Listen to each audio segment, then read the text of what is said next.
Californians with disabilities and their families are relying on the state to keep its commitment to investing in their services while still living with the long-term effects of chronic underfunding. Joining us now with more on these struggles is the CEO of Home of Guiding Hands, Edward Hershey. Thank you so much, Edward, for joining us. Appreciate it. Yeah, thank you for having me in today. So explain this sort of chronic underfunding that the state has been dealing with, and then the proposed budget that you're looking at from the governor in order to help individuals with disabilities here in California. Yeah, one of the things that's unique about California is we have guaranteed services. So California in 1977 passed the Lanterman Act, which guaranteed services for individuals with intellectual and developmental disabilities. No other state has that. So we made a commitment to take care of this population and to serve them.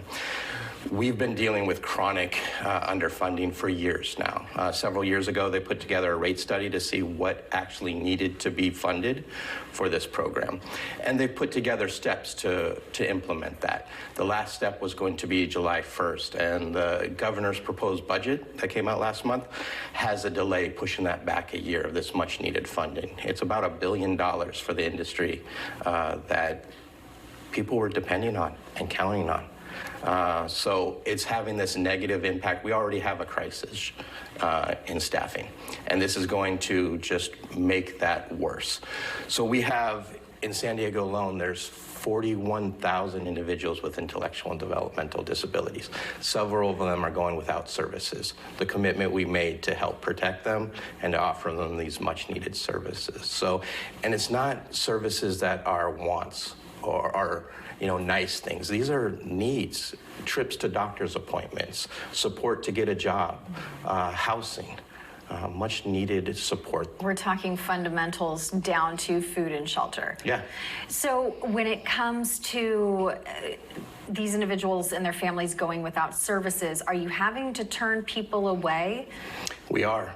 We have a waiting list, which is a nice way of saying turning away services for these people.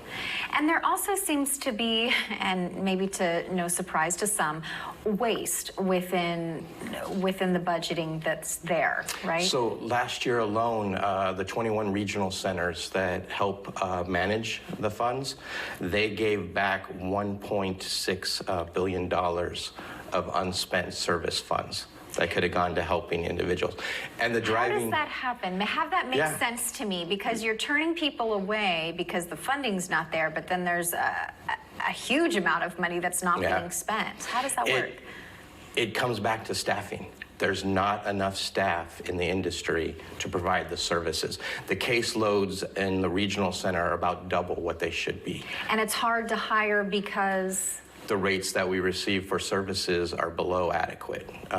They consider the direct service professionals, which are very much like CNAs, they consider them entry-level workers. And so you're not allowed to pay them more? We can pay more, and that's what HGH and other organizations like us do. We do events to help raise some of that gap. About 90% of our funding comes from the state, and 10% comes from grants, donations from individuals, events that we do.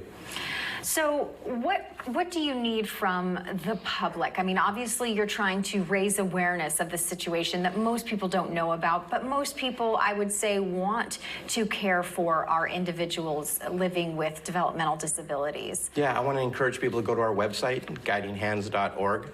On there you can find information on advocacy, how you can reach out to your local officials and tell them that this isn't right, and how you want your money spent, your tax dollars, right? You can also go there and see the events that we have.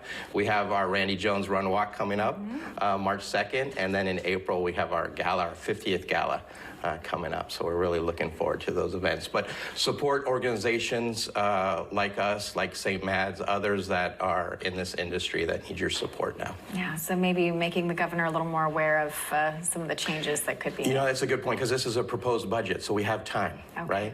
Yep, absolutely. Edward, thank you so much. Thank you. Appreciate it, and hope people learn more about the Home of Guiding Hands.